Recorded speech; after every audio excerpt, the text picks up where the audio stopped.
नमस्कार मित्रों, मैं हूं वैद्य राजकुमार राठौड़ और आप सबका स्वागत करता हूं मेरे channel Ayurveda and ultimate way of life. Ayurveda जगत के लिए आज एक काफी महत्वपूर्ण दिन है क्योंकि आज चरक ऋषि, जिनका आयुर्वेद में काफी महत्वपूर्ण योगदान रहा है, उनकी जन्म तिथि। शेष के जो अवतार यानी कि जो सर्प, उनके अवतार जो है, जैसा कि बलराम जी, लक्ष्मण जी और पतंजलि के बाद चरक ऋषि, इनको शेषावतार माना जाता है। इसलिए आज नाग पंचमी, जो कि श्रावण मास की शुक्ल पक्ष की पंचमी तिथि को आता है, उस दिन उनकी जन्म तिथि मनाई जाती है। चरक ऋषि जो जिन्होंने आयुर्वेद में काफी महत्वपूर्ण योगदान प्रदान किया है। आयुर्वेद की जो परंपरा रही है उसमें अग्निवेश तंत्र को प्रतिसंस्करण करके उन्होंने अपने नाम से चरक संहिता के नाम से प्रसिद्ध किया था और वो सारे जग में फैला के आयुर्वेद में जो रोगी है उनके लिए काफी एक महत्वपूर्ण सेवा प्रदान की थी। कुछ लोग ऐसा मानते हैं कि चरक कोई व्यक्ति विशेष नहीं, एक जन समूह था।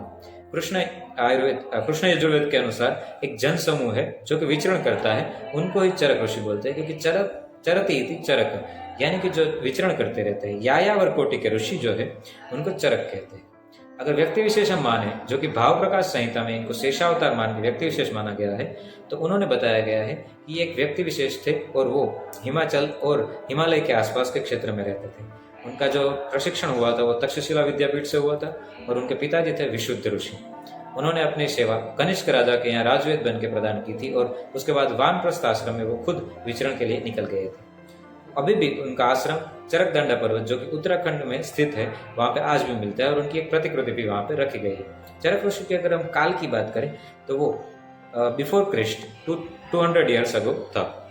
उन्होंने जो भी संहिता लिखी उसमें अलग अलग मुद्दों पे काफी अच्छा वर्णन किया था, जैसे कि आयुर्वेद का अवतरण कैसे हुआ और उनके जो शैली है वो पद्य शैली भी रही है, तो एक अच्छे कवि भी हो रहे हैं।